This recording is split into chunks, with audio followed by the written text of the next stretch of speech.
আসসালামু আলাইকুম দর্শক বন্ধুরা, আশা করি আপনারা ভালোই আছেন। রজনীর রান্নাঘরে সবাইকে স্বাগতম। আজকে আমি সহজ উপায়ে আপনাদেরকে বিরিয়ানি বানানো দেখাবো। তো আপনারা দেখতে থাকেন।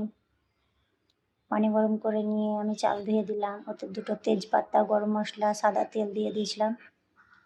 তেল গরম করতে দিলাম, সিদ্ধ করা আলু ভেজে নেব। বর্তমানে আমাদের মশলা খেয়ে এত রিচ মশলা খেয়ে শরীর অসুস্থ হয়ে পড়ছে, তাই অল্প কিছু মশলা দিয়ে বিরিয়ানি বানাবো। মাংসতে লবণ দিয়ে দিলাম, সাথে ধনিয়া জিরার গুঁড়ো, লঙ্কার গুঁড়ো, গরম মশলার গুঁড়ো আর বিরিয়ানির মশলা। একটু তেল দিলাম, আদা রসুন বাটা। এটাকে মিক্স করে নিয়ে ঢাকা দিয়ে রেখে দেবো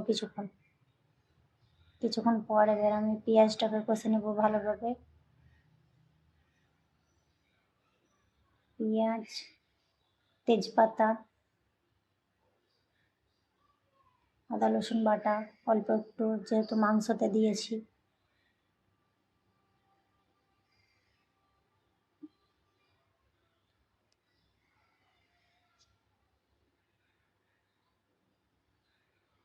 আমি অল্প মশলা দিয়ে বিরিয়ানি বানাবার চেষ্টা করেছি, কারণ আমাদের বাড়িতে অসুস্থ লোক আছে, খুব মশলা খেতে পারবে না, তাই অল্প কিছু উপকরণ দিয়ে আমরা বিরিয়ানি বানাবো আজকে।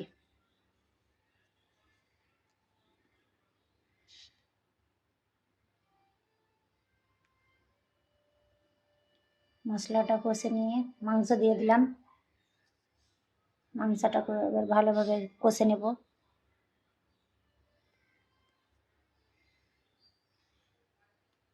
প্লিজ, এটা আমার নতুন চ্যানেল, আপনারা সাপোর্ট করবেন, পাশে থাকবেন, সাবস্ক্রাইব শেয়ার অবশ্যই করবেন। আর কমেন্টে আপনারা অবশ্যই জানাবেন কে কীরকমভাবে বিরিয়ানি বানান।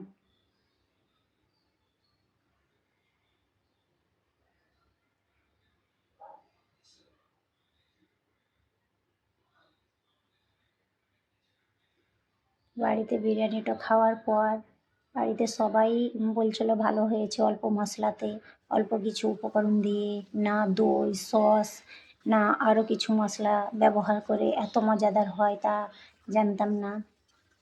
রিচ খেয়ে খেয়ে আমাদের শরীরটা এত কড়া হয়ে গেছে বর্তমানে, বলার নেই।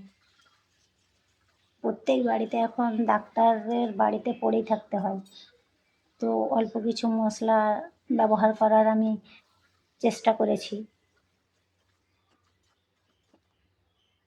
আপনারাও এভাবে বানিয়ে দেখবেন একবার। তো মাংসটা আমার কষানো হয়ে গেছে, গরম পানি অ্যাড করে দিলাম।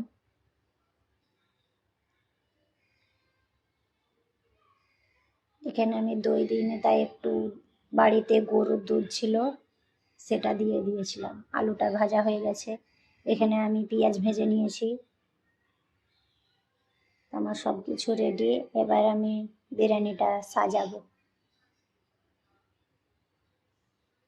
এত তাড়াতাড়ি ভাবে কমপ্লিট হয়ে যাবে বুঝতেই পারিনি।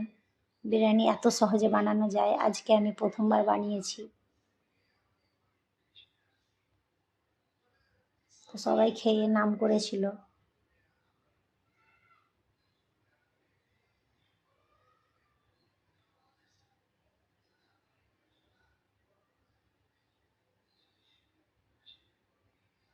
তো প্লিজ আপনারা ভিডিওটা শেয়ার করে দেবেন বেশি বেশি করে।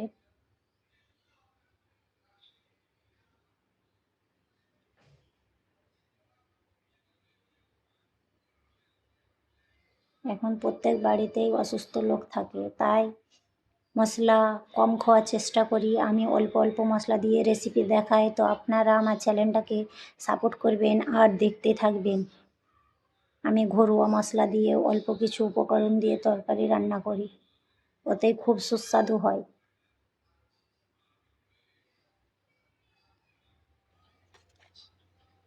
তো আমার কমপ্লিট হয়ে গেছে সাজানো, দমে রেখেছিলাম, এবার